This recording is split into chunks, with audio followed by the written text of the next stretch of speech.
So we talk about this a little bit, and this is going to come up because we've got some stuff coming up and things I'm going to be talking about. The standard of care is a double-edged sword. I'm going to say a lot of negative things about it, so I want to say some positive things about it first. Not everyone should get to choose how people are cared for. Not all doctors are awesome. Some doctors are much, much better at being technicians than they are being the person who decides what the best treatment plan for someone is. And so the idea that we figured out, hey,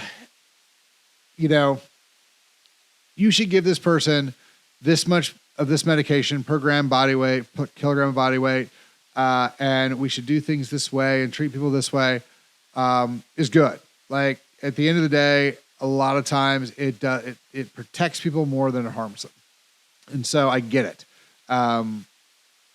It is a great guideline. And I think it should be more of a guideline than a hardcore rule. It becomes problematic when it becomes a hardcore rule. When it's you do it this way and only this way, that's when we start having people die. COVID, I think, is a phenomenal example of that. We were all told you can use these 2 or 3 drugs. Have to, if they don't breathe right, you gotta put them on vents. Like everyone has to run the exact same model. The problem was the model was bad. Now, I get it. We can all argue about if the model was bad on purpose. I think it was. But that's what it is. And again, that's why it's bad.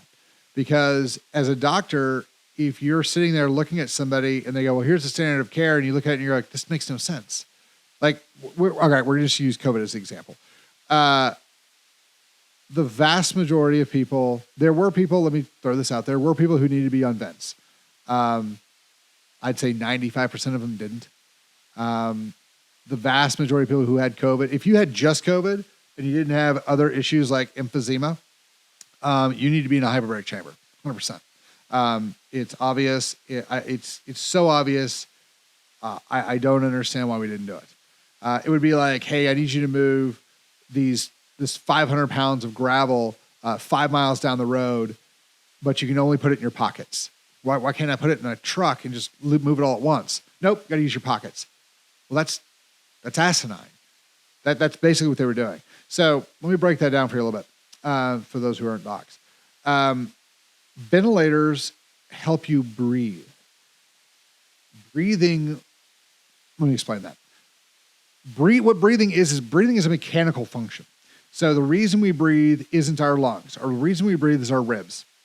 So your ribs are sitting kind of like this, and in between the ribs are your intercostal muscles. So the reason we breathe is because the muscles contract and it opens up the rib cage, creating a negative pressure on the inside of our lungs, relative to the outside air pressure. So there's less pressure on the inside, more pressure on the outside.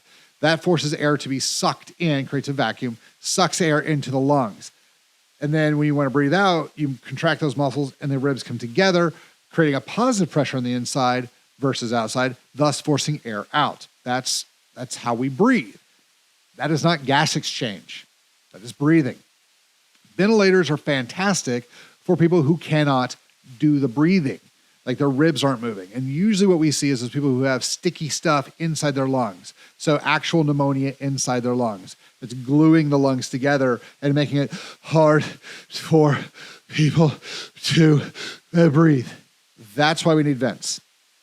And so it blows air in the lungs, blows them up, everything's good, and then it sucks the air out. And so it does all the work for your muscles.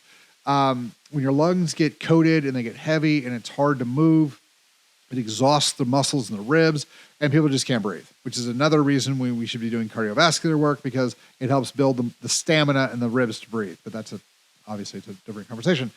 A lot of the guys with COVID could breathe. You read the notes. If you were a doc, you treated any of the patients.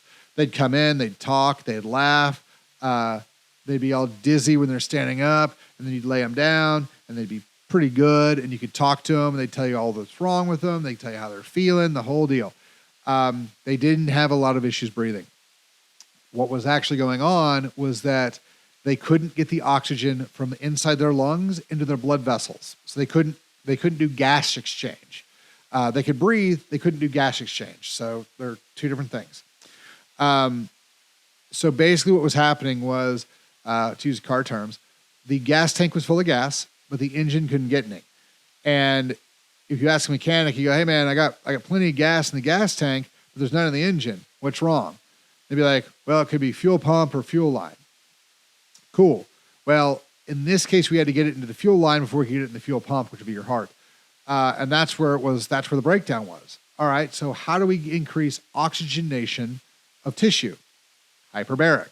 Hyperbaric oxygen increases tissue oxygenation by 1,000%, using Boyle's law. So that's just the physics. You put pressure into a gas, that gas will then emulsify into any fluid. This is how we make carbonated water, that type of thing. So if you oxygenate the air, so you're having breathing oxygen, and then you do that under pressure, 1 atmosphere of pressure will do it, 1.4 ATA is easily plenty enough, and then forces that oxygen in the plasma. That's what I was using to treat COVID. That's how we started getting these guys with pulse oxes in the high 70s, low 80s. That's how we got them back up, and that's how we kept them all alive, was using hyperbaric chambers, not ventilators. So the standard of care was to use a ventilator, and that wasn't the problem that most of these guys were having, and that's why a lot of the people who were on ventilators died. Not because the ventilator didn't do its job. The ventilator was doing a phenomenal job of doing its job. The problem was that's not the job we needed done. We needed the oxygen from the lungs to go into the blood vessels and then throughout the body, not get air from outside in. With the air outside in, that was fine.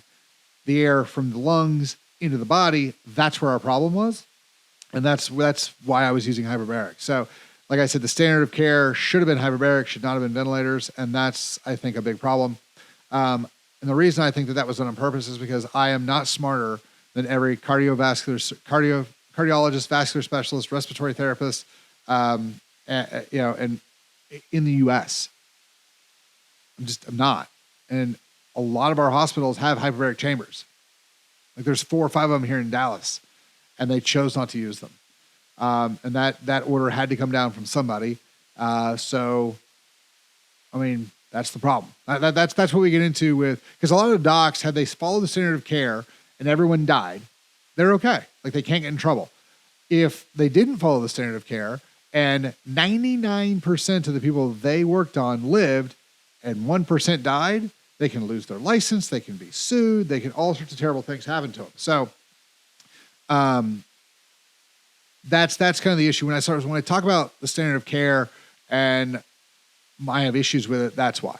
So yeah, it's a double-edged sword. I think it does a lot of good, but there's a lot of easy ways we can look at it and be like, well, this is obviously where we should allow for abandonment of the standard of care. So the way I would like to see it done is in an emergency situation, anything you can justify with research or physiology, that covers standard of care. Standard of care would be physiologically based in things like we didn't know what COVID was for a long time.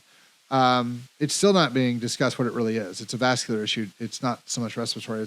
That's just the route of administration. It's vascular.